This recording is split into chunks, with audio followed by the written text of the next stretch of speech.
এমনকি আমরা এখন দেখতে পাচ্ছি ওরা ষড়যন্ত্র করে কক্সবাজার চট্টগ্রাম এই পুরাটা নিয়ে নেওয়ার ধান্দায় আছে। এটা যদি নিয়ে নেন আমরা কি আঙ্গুল চষবো বসে বসে? এদেশে 18 কোটি মানুষ, পুরা চট্টগ্রাম না 1 ইঞ্চি জায়গা যদি কেউ জুলুম করে নির্যাতনের মাধ্যমে নিতে চান 36 কোটি নিয়ে মরব। বলেন মানে চট্টগ্রাম নিয়ে নেবেন মানে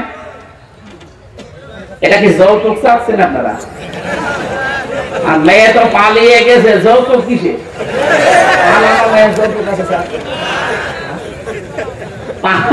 মেয়ের যৌতুক কিসে?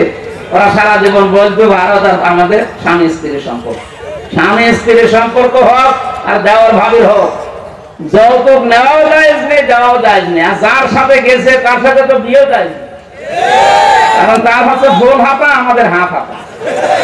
ফুল হাতা যে দাদার কাছে আছে, দাদার কি হাফ হাতা না ফুল হাতা? কথা বলেন না কেন? আর আমাদের হাফ হাতার সাথে ফুল হাতা যায়। এটাকে আমি বানালাম সূরা বাকারা 2 নম্বর পারা 14 নম্বর পৃষ্ঠা 4 নম্বর লাইনে আছে, 221 নম্বর আয়াতের মাঝে আছে, ওয়ালা তুনকিহুল মুশরিকিনা হাত্তা ইউমিনু, যতক্ষণ মুশরিক পুরুষ মুমিন না হবে কোন মুমিনা নারীর জন্য তাকে বিয়ে করা জায়েজ নেই। একটু আকার সুতরাং গেছে যখন যা, কিন্তু বিয়ে হবে না যতদিন দাদা মুসলমানি না দেবে। দাদার এখন সে বয়সে মুসলমানি দেওয়া যাবে? বুড়ো বয়সে মুসলমানি হয়? সেটা গোড়া থেকে কেটে বাদ দেওয়া লাগবে। এই জন্য মেয়ে তো পালিয়ে গেছে, এখানে মেয়ে আমরা মেনে নেইনি, যে মেয়ে আমাদের না, সেখানে বিয়ে কিসের যৌতুক? 1 ইঞ্চি জায়গা দেশ থেকে দেওয়া হবে না, ঝামেলা করলে সেটা সিস্টেম ভেঙে দেওয়া। ডক্টর ইউনূস একবার একটু ট্রান্স দিয়েছিল, এই জন্য পাগল হয়ে গেছে। আমি তো ভারতের বহু প্রদেশে ঘুরেছি, 17, 18, 19 এই সালগুলোতে। আমি জানি সবচেয়ে বেশি ভয় এই মুশরিকদের মরণের। ওরা এত বেশি ভয় পায় মরণকে, একটুখানি একটু দেবেন আপনাকে ভাই বলবে না, দাদা বলবে না, বাবা বলে ডাকবে। বহু প্রদেশে ঘুরে ঘুরে আমি দেখেছি, এই জন্য তো মাথা পাগল হয়ে গেছে।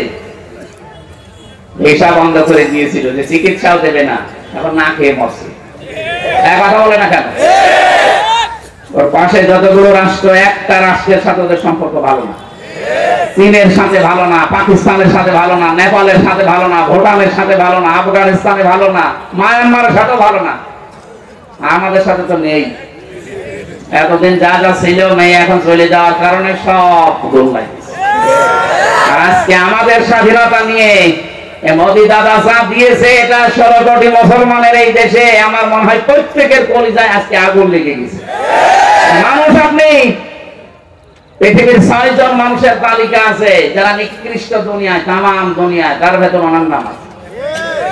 আপনি দেখেন এখন সার্চ দিয়ে 6 জনের নাম পাবেন, হিটলারের নাম, চেঙ্গিস খানের নাম, আর যেগুলো নাম আছে আমি নাই বললাম। আপনারা নিকৃষ্ট মানুষের তালিকায় তামাম দুনিয়ায়।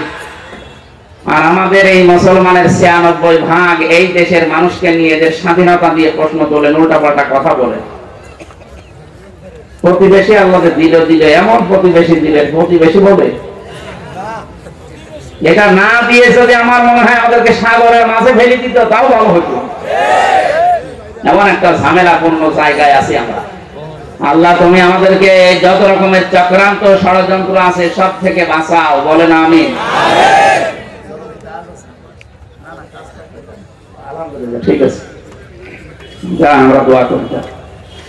সুবহানাল্লাহ আলহামদুলিল্লাহ লা ইলাহা ইল্লাল্লাহ